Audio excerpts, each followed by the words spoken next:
Hey everybody, it's Arlem Hawks. You will have to excuse my Regency attire today as I was participating in a challenge with Heather Chapman. And I decided, why not just wear it for my videos since I was already in it. Today we are going to talk about one of the questions that somebody submitted on Instagram when I asked for questions about the Royal Navy this month. Is the anniversary of the victory at the Battle of Trafalgar, and so we're talking all about the Royal Navy in the Age of Sail. And one of the questions was about different positions on a Navy ship. So we're going for kind of a mid-range ship. Some of the larger ships would have additional positions, and some of the smaller sloops wouldn't have all of these positions. It just kind of depended on what the ship needed. And I will be sharing some examples from my books, if you've read them, to help you understand who we're talking about. So first off, captain.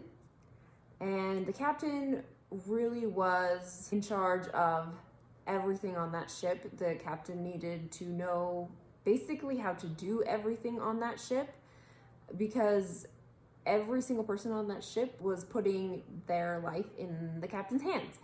If something went wrong, it was the captain's responsibility to be able to pull them out of that mess. So captain, super important. Your smaller vessels aren't going to have a full captain, but most of your ships are going to have a captain. Captains that I've written about in my works, we have Captain King from All You Wish, and also Captain Woodall from Georgiana's Secret. Next we have our lieutenants, and lieutenants did a lot on a ship. They were basically the second in command. They were the ones that took watch, and they were the ones that were basically the captain's eyes and ears, and they helped with directing everybody, relaying the captain's orders, making sure that everybody's where they needed to be. Some of the smaller vessels would have been commanded by lieutenants, but not every lieutenant commanded a ship while he was a lieutenant. Obviously, I like lieutenants.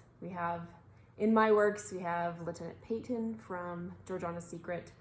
Then we have Lieutenant Addison from All You Wish, and we have Lieutenant Brenton from The Steadfast Heart. So those are my favorite, mostly because your lieutenants are kind of your young single men who make great heroes for Regency romance. Moving on, we have the sailing master, or sometimes just called master. And this was the person who was basically in charge of getting them to where they needed to go. So he would be kind of in charge of all of the navigating and steering and all of the people that fell under that category.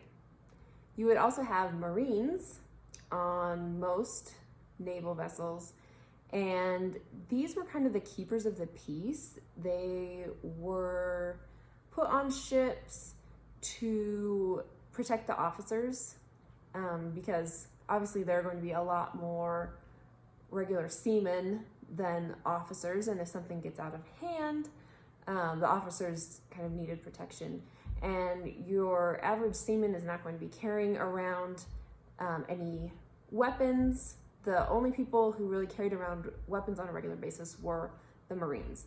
These were basically soldiers. They didn't have a lot of sea experience usually, and during battle they would be up above, kind of trying to pick off the officers of the other ship. The Marines would have either a captain on the larger ships, or they would just have lieutenants in charge of them, and those answered to the captain.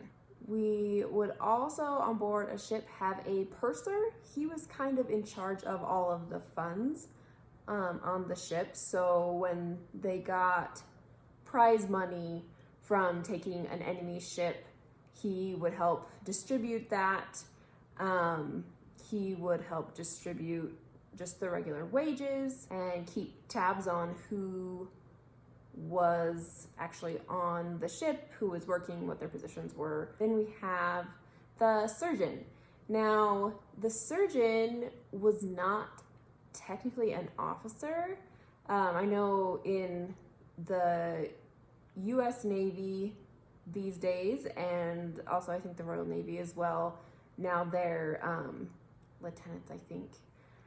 But back then, he didn't really have a lot of authority other than just in his realm. They didn't have a lot of physicians. In the Regency era, physician was more of an upper class doctor, whereas the surgeon was the hands-on doctor, and that's kind of what they preferred in the Navy. You needed somebody who was going to be able to take off a limb if needed, or do surgery or whatever. So super important on board a ship. The surgeons that I have in my works, I have Etienne in Georgiana's Secret, and I also have Josias in Commander of His Heart. A lot of the bigger Navy ships would have a chaplain. This was kind of the resident clergyman. He wasn't usually a full vicar like we know in Regency romance, but he would conduct services on Sundays, and he would be in charge of the burials at sea. Sometimes you would have him also teaching the boys on board, kind of like a schoolmaster. Sometimes they'd have a separate schoolmaster, but the chaplain could be that if needed. In Georgiana's Secret, I do have a chaplain. His name is Mr. Doswell, and hopefully he will actually be getting his own book sometime in the future. Now, one of the most important positions on a ship was the Bozen, and it's spelled a little funny. It's not phonetic, but it's pronounced Bozen. And the Bozen was in charge of all of the rigging on the ship. That's all of the ropes and lines that move the sails and everything. And he would also be in charge of directing sailors as they were sailing. So he would get the order and he would relay the message to all of the seamen. And a lot of times he would do it with use of a bosun's call. It's the little whistle that you often hear in ship movies. And it was really high, really shrill, and you could hear it all over the ship. The bosun was also in charge of discipline on a ship. So if a captain decided that someone needed to be flogged, it would be the bosun in charge of that. Bosuns that I have in my works are Stephen Kinsley, and Mara obviously takes over him in Commander of His Heart. And then in Georgiana's Secret, I have Mr. Byam. Carpenter.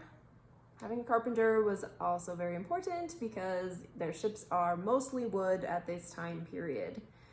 And I think a carpenter is kind of self-explanatory. They would just fix things on board.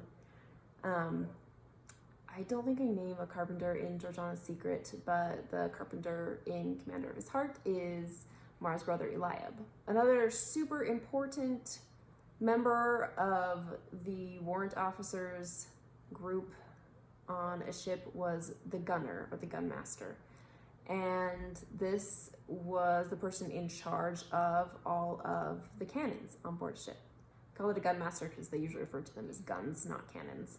And the gunner that I have in Commander of His Heart is Adam Riley.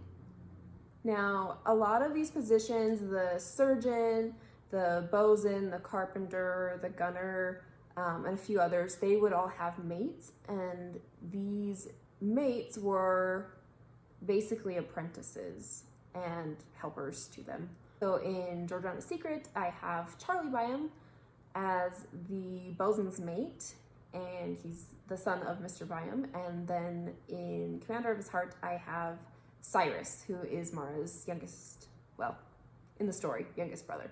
You would have midshipmen, and these were the boys, usually around teenager age, sometimes going into early 20s, who were preparing to be lieutenants and travel on up the order of ranks.